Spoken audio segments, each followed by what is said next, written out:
রাধে রাধে বন্ধুরা, সকাল সকাল নিজের কাম নিয়ে বসে পড়লাম।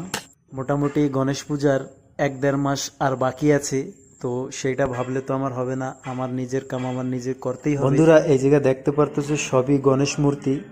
আমি আর আমার বাবা দুজনে মিললেই বানাই যত মূর্তি।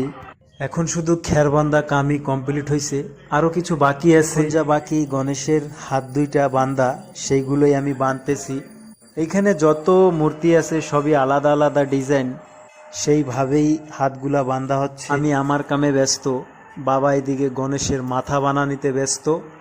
বাবা বাবার কাম করে যাচ্ছে, আমি আমার কাম করে যাচ্ছি। বন্ধুরা, আমার কাছে সব প্রকারের মূর্তি পাওয়া যাবে, ছোট বড় সব রকমের। ছোট হোক কিংবা বড় হোক, আমার এই কন্ট্যাক্ট নম্বরে কন্ট্যাক্ট করলে মূর্তি অ্যাভেলেবল পাওয়া যাবে। বন্ধুরা, ভালো লাগলে ভিডিওটা আগে অনেক অনেক শেয়ার করো, যাতে আমার আগে আরও বন্ধু বান্ধবরা জানতে পারে। ধন্যবাদ।